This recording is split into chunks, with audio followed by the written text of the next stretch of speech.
Okay, these notes are on completing the square, and we've already talked about completing the square, but I want to talk more about completing the square because there's other little pieces that we need to discuss when it comes to complete. So what I want to do is go ahead and just show you a couple examples. This shouldn't take long, and talk about completing the square. Alright, so the difference in this problem than before is that we have a number here, a coefficient in front of our square term, which we haven't had before. So I'm going to go ahead and work the problem. We first want to make sure that all of our constant terms are on the right hand side of the equal sign. And so I add 7 to both sides, and so now that gives me 2x squared plus 8x with a little gap there. Now there's a couple of different ways I'm going to work this out. Either way would be perfectly fine for you if that's what you want to do, but I just want to show you the approach of how to complete the square whenever you have a leading coefficient here. Alright? Then one way is to factor out just your leading coefficient here. Factor that out. So for example, I'm going to take out a 2 and I have x squared plus 4x, and I'm going to close that up over here, equals 5. Notice now that my leading coefficient is 1. I cannot complete the square until my leading coefficient on my square term is 1. So now by factoring out, now I didn't factor out the greatest common factor because that would have been 2x. I only factored out the 2 here. And so now that I've factored out 2, look what I have left over. 2 times x squared is 2x squared. 2 times 4x is 8x, so that works just fine. Now I can complete the square using the process that we've done before, and that process is taking 4, or b, dividing it by 2 and squaring it. That's 2 squared equals 4. Okay, so I'm going to take 4 and I'm going to add it right here, and here is the second part where it changes. If I add 4 right here, I'm really not adding 4 on the left hand side of this equal sign. I'm really adding 8. Why? Because notice how this is written. This is really 2 times everything in here, including that 4.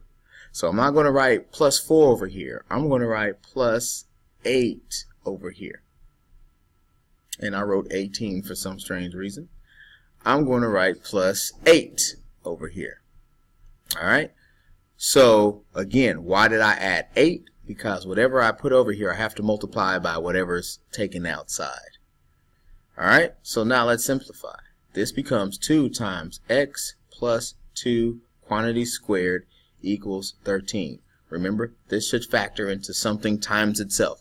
So it'll be x plus b over 2 in parentheses squared. B over 2 simplified down to 2. Alright? Now we actually have to solve. And so now we need to understand how to solve quadratic equations that look like this. Your first objective is to remove any and everything that's being added, subtracted, multiplied, or divided to the parentheses. And so that's an exponent. So I'm not talking about exponents. I'm talking about something like this 2 right here because it's in front, which means multiply. So how do we undo multiplication? We divide, but we have to divide both sides, and I get x plus 2 quantity squared equals 13 over 2. How do I get rid of the 2 here? I get rid of the 2, of course, by taking the square root of both sides. And when you take the square root of both sides, you get x plus 2 equals plus or minus the square root of 13 over 2. Remember, you have to keep the plus and minus part. Yes, I have a fraction underneath the radical. And then you have to solve this equation by subtracting by 2 from both sides. Everything is still the same. All this that I'm working on is still the same as before. Plus or minus the square root of 13 over 2. And so that's actually 2 answers. One is negative 2 plus the square root of 13 over 2. And the other is negative 2 minus the square root of 13 over 2. Those are the two solutions that you get from working this problem. Okay? Let me show you another way to work that problem. Let's see if you like that head moving, don't you? Alright, let's see if this way you like better. Might be shorter, may make more sense to you. So once you get to this line here, I just kind of did the work and I got back over here. What you would do instead of factoring out that 2 is divide everything by your leading coefficient here. Okay? This becomes x squared plus 4x equals 5 over 2. Then you go ahead and complete the square like we've done before. 4 over 2 quantity squared equals 2 squared, which is 4. So I add 4 to both sides, and so it's just like before, but I don't have to multiply it by anything like I did with this 2 here to get that 8. So this factors down into x plus 2 squared, sorry that that's too small there, equals 5 over 2 plus 4 over 2. When you get your common denominators, you'll get 13 over 2. 4 is the same thing as 8 over 2. So 8 over 2 plus 5 over 2 is 13 over 2. You take your square root to both sides, and notice that I'm at the same place now.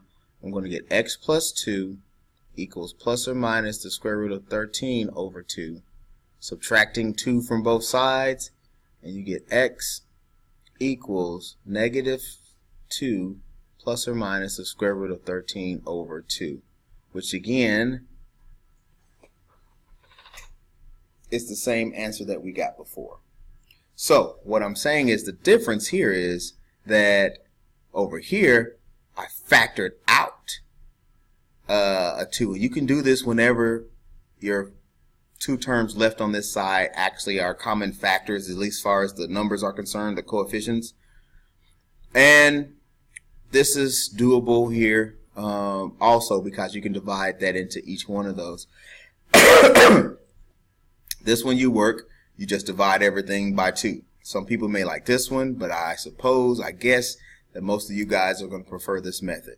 You got more questions about it, let me know. Let's jump down to a problem like this before we get off of here. Notice that my b, I don't have a number in front of here, but my b is odd. So what?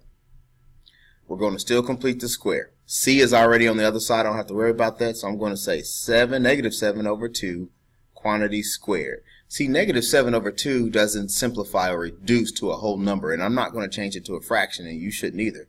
So I want to change that to 49 over, not 2, silly, 49 over 4. Negative 7 squared and 2 squared will give you 49 over 4. So you know what you do with that 49 over 4? You add it over here, and you add it over here. Now, what you do is, for those of us who don't know how to get common denominators and such, what you do is you grab your calculator, you put that in your calculator, and you get 121 over 4. And you add those two together. 18 plus 49 over 4 gives you 121 over 4. Now, I've said this many times. If you guys take the time to do this part right here, then whatever you get in the parentheses after you simplify is how this is going to factor like that. It's always x and then plus b over 2. It just so happens that b over 2 is negative, so that's why it's minus here. Yes, it didn't reduce, but that's okay. That is a perfectly acceptable approach. This factors down. It looks crazy, but that's how this factors down. Alright, so now I'm going to take the square root of both sides, and this is x minus 7 over 2 equals plus or minus 11 over 2. See, both of those are actually perfect squares. So you put that in your calculator, it'll give you 11 over 2. So in order for me to solve for x, I got to add 7 over 2 to both sides. So I'm going to add 7 over 2. And so I get x equals 7 over 2 plus 11 over 2. and 7 over 2 minus 11 over 2, because that's two numbers. I got to keep going here if I get numbers. I stopped up here because that's as far as I can go unless I need to change those into decimals, which I may have to if I ever have to graph, or if I'm told to, or if I tell you to.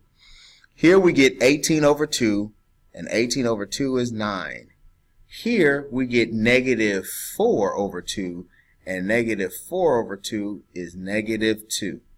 So those are your two solutions.